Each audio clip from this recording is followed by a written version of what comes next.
ang naiwan sa ilalim ng ulap ng kalungkutan at kawalan ng pag-asa. Sa gilid ng kama, mag-isa, oras ang kalaban, alaala ang kasama. Pinilit kong maging sapat sa'yo, kahit unti-unti akong nauupos habang ikaw palayo ng palayo.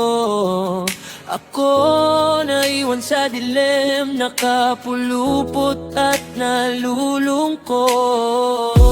Hindi ko hiniling maging bayani, gusto ko lang sana maging tahanan mo palagi. Pero sa kwento mo ako ang aral, hindi ang dahilan kung bakit di ka lumabang kahit konti. Habang ikaw ay natutong umiti, ako'y natutong manahimik, pumipikit. Sa likod ng ayos lang, may bagyo na kahit sigaw walang nakarinig. Kung bumalik ka man, huli na, naubos na ako sa paghihintay. Minahal kita ng buo at tunay, pero sarili ko ang kapalit sa dulo ng laban ng kawalan.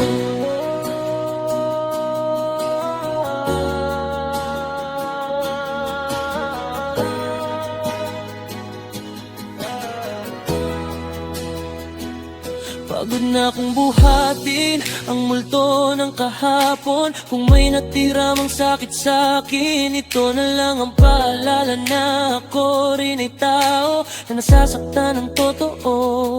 Tinuruan mo kong mawalan, tinuruan mo kong masaktan, tinuruan mo kong malanasan ang maiwan sa karanasan.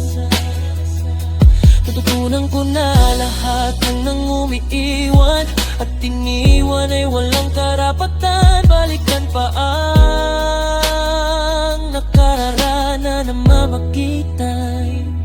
Wala nang luha na maibigay pa, wala nang salita na makakapagbabagabag sa'kin. Pinilit kong limutin, pero alaala'y nananatili sa bawat hakbang. Ikaw ang alaala na sumasagi. Ngayon ako'y nag-iisa pero matatag. Hindi na ako mahihila sa multo ng kahapon. Sa wakas natutunan ko na ang pagbitaw ay hindi kahinaan, kundi kalayaan at ang aking kapakanan. Nagmumukmok, nalulugmok sa salitang walang tayo na naging sanhi ng lununo. Nagmumukmok, nalulugmok habang ikaw ay nakalaya. Malaya ako'y nalulunod. Nagmumukmok, nalulugmok sa bawat araw-araw, sa gabing pilit kong kinakaya. Nagmumukmok, nalulugmok sa pag-ibig na ikaw ang bumitaw. Ako ang naiwan sa ilalim ng ulap ng kalungkutan